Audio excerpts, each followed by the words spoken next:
For a long time, people have been asking me to make a video about what I dislike about tiny house living. I think the expectation is that I'll make a cutesy video talking about the problems of limited storage, or how quickly a small space gets messy, or what a pain in the ass it is to make a bed in a sleeping loft. All of those things are true, but I can live with them. The truth is, though, there unfortunately is a real dark side to the tiny house movement, and that is what I want to talk about in this video.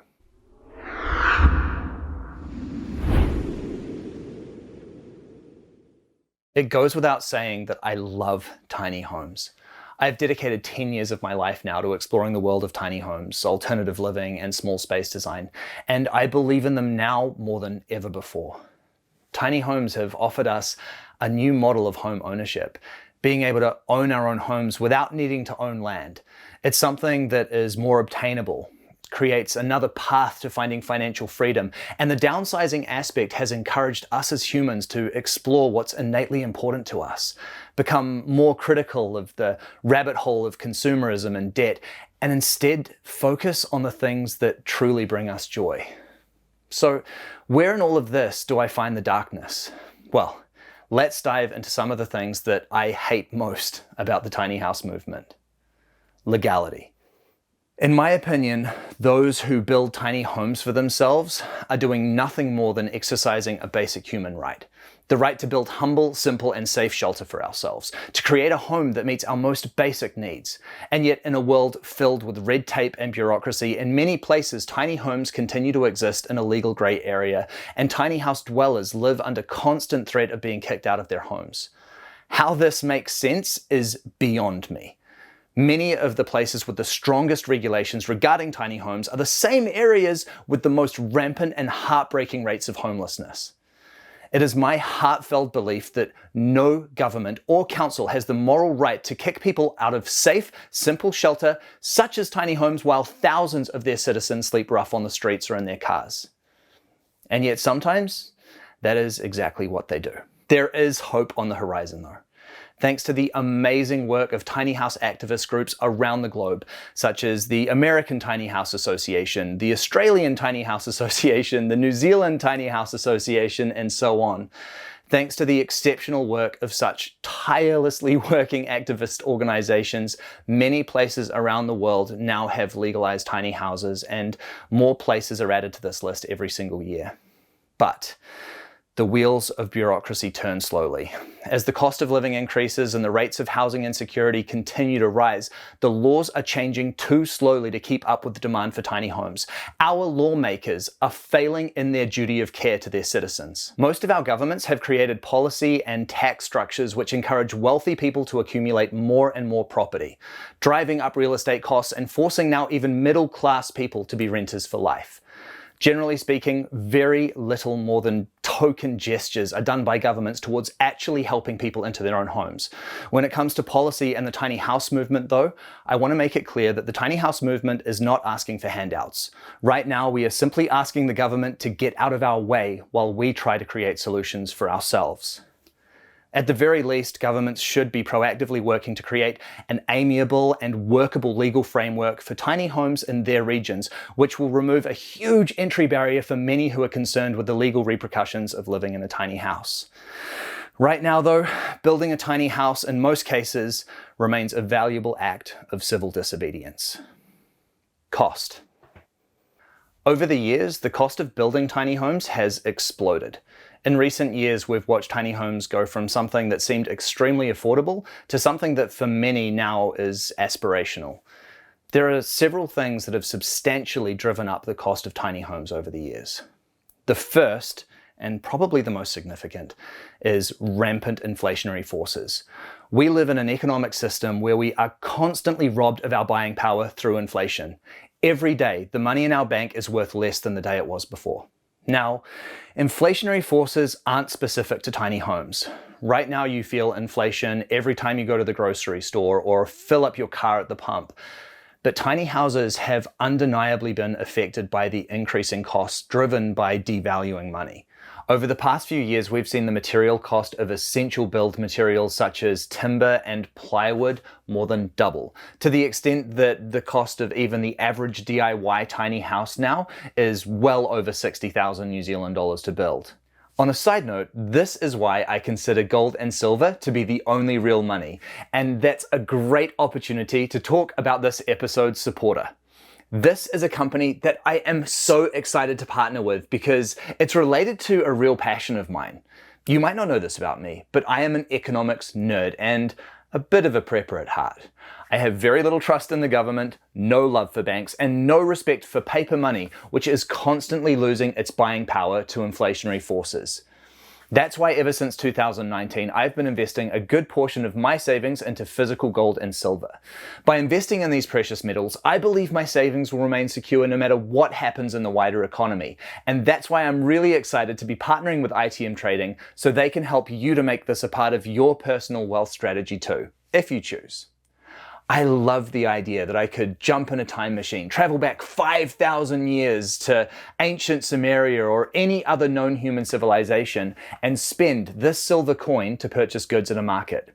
I can't say that about any fiat currency or even Bitcoin. Throughout history, over 4,000 fiat currencies have failed, while gold and silver have consistently remained real money.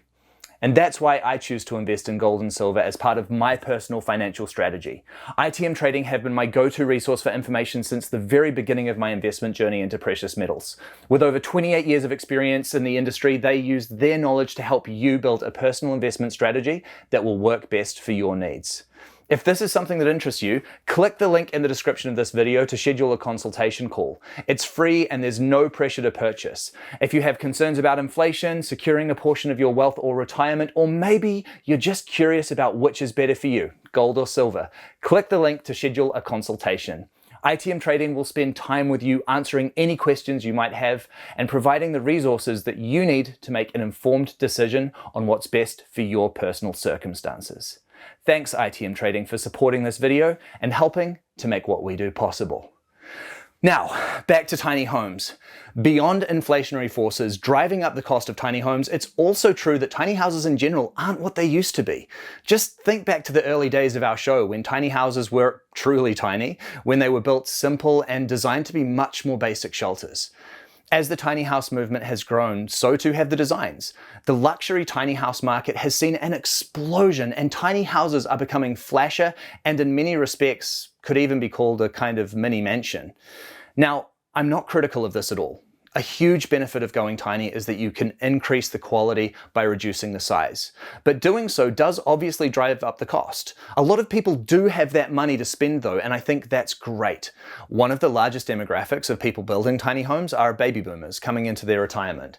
Many of that generation are facing the situation where they have been paying mortgages for all of their lives, and all of their capital is tied up in their homes, and they need to downsize to free up capital resources in order to have quality of life in their retirement. In that case, they are sacrificing square footage for financial freedom. And so it only makes sense that they invest in getting the best they can for their retirement. On the subject of rising costs, that brings me to another thing that I dislike about the tiny house movement. See, I love that so many people are driven to tiny homes because of a genuine love of simple, downsized, minimalist living. But I hate that others are driven to it by disparity. To that end, the ridiculous cost of housing means the barriers to entry into the conventional housing market in general are higher than ever. Let's take the city where I grew up as an example. Auckland, New Zealand, where the average house price at the time of filming is now 1.2 million New Zealand dollars, or roughly US $730,000. With a 10% deposit of $120,000, the monthly repayments on a 30-year mortgage with a 6.99% interest rate would currently be $7,179, or $86,148 per year. The average pre-tax salary, on the other hand, is currently just shy of $80,000. What that means is that now average middle-class people can't get into conventional homes. And those that do are encumbered under the weight of back-breaking debt. So many people who in previous generations would have been buying conventional homes, who are on comparatively good wages, are choosing to build tiny homes instead. And again, this demographic is willing to spend more money to make their homes the best that they can be. building their homes for what would be the deposit amount on a conventional home and allowing them to escape the rent trap so that they can put more financial resources into building a future for themselves and not landlords. That makes so much more sense. Often they use tiny homes as a stepping stone, living in tiny homes while they save up for land or upsizing their homes again in the future as their family grows or as life circumstances change. This means that tiny homes are filling a valuable place on the housing ladder. They've become necessary. But I hate the fact that housing is being driven into the hands of fewer and fewer people. It is morally wrong that this is happening. With the cost of even building a tiny house as high as they are though, and for those who are looking at tiny homes as now completely aspirational, know that the DIY tiny house movement is still alive and well. As often as possible, we try to feature these stories of people who have DIY built their homes for incredibly low cash figures to show that it is still possible and that it can still be done. You just have to be resourceful. Cons and Cowboy Builders. Now, I really hate this part. Sadly, there's something about the largely unregulated tiny house movement that has attracted more than its fair share of cowboy builders and con men. Too often we've heard stories of tiny homes that have been riddled with build issues, from leaky roofs to poorly engineered trailers that buckle under the weight of the homes. There are cases where builders have lost or never even got their licenses and so have started tiny house building companies where, because they are largely unregulated, there are no inspections or even real standards to build to. Often this gives the industry in general, which is actually filled with phenomenal builders, a bad rap. In the worst cases, we've seen actual con men using the promise of tiny homes to cheat people out of their hard-earned savings. For this reason, it is especially important that you do your due diligence here. Before selecting a builder, jump onto tiny house forums online and ask others who have already worked with that builder about their experience. Try to find people who have recently constructed their homes so that you're getting up-to-date feedback.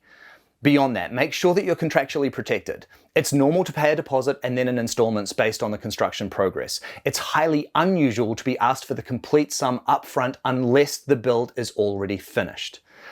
Ultimately, just like any other major investment in life, make sure that you're working with trusted, reputable builders and that you're legally and contractually protected. Along this note, beware of cheap, pre-built tiny homes imported from nations like China. There is a chance that these homes might be fine, but you also really run the risk of electrical non-compliance and a whole other myriad of issues. So this is something that I wouldn't entirely rule out, but I would personally be skeptical about. And again, here you really have to do your due diligence. Now let's talk about finance. Banks are a ripoff. While our banks report record profits, we are being crushed under the weight of punitive interest rates. Because tiny homes are technically considered unsecured assets such as cars, in most cases it's still not possible to get mortgage finance on tiny homes, leaving people who need finance to secure it as a personal loan. Some of these personal loans now carry interest rates not far off of credit cards, and the idea of that makes me sick. Hopefully, as the tiny house movement grows in popularity, we will see more banks offering better loan terms for these tiny homes. Most likely, this is something that will occur once better legal framework for tiny homes is in place. Insurance is something that we also have to talk about. Insurance, this can be really tricky for tiny homes. This isn't a universal problem, and again, as the tiny house movement grows in some locations, such as the US for example, there are even companies that are now entirely dedicated to tiny house insurance. In other areas where tiny homes are more uncommon though, insurance can be both difficult to obtain and incredibly expensive. Again, this is a great opportunity to jump onto tiny house forums online, ask around and see what solutions others have come up with. Now, it would not be a video on the dark side of tiny houses if we didn't talk about parking spots. For those who are relatively flexible with their locations, parking spots for tiny homes usually are not difficult to find. We've made a whole video dedicated to just this topic for those who are interested, but there's also a few things that you have to be aware of here. Just like if you were renting somebody else's home, if you're renting land for a tiny house, you don't really control what's happening on the land around you. Hopefully, you've got a really great landlord, but in some cases, people aren't so lucky. If there are issues with the landowner, you generally are not protected under the same kind of tenancy laws as conventional rental agreements. So this is something that you have to be aware of. Again, It's really important to take time to draw up an agreement between you and the landowner to make sure that everything is clearly agreed upon before moving your tiny house onto somebody's land.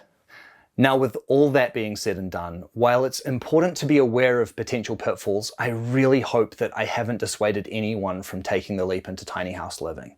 The important thing is that you go into it with your eyes open and make sure you cover your bases and keep yourself protected. It's just like that saying goes, trust in God, but tie up your horse.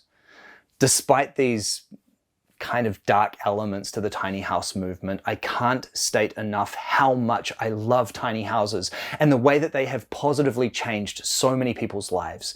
The vast majority of people who choose to build and live in tiny homes have overwhelmingly positive experiences.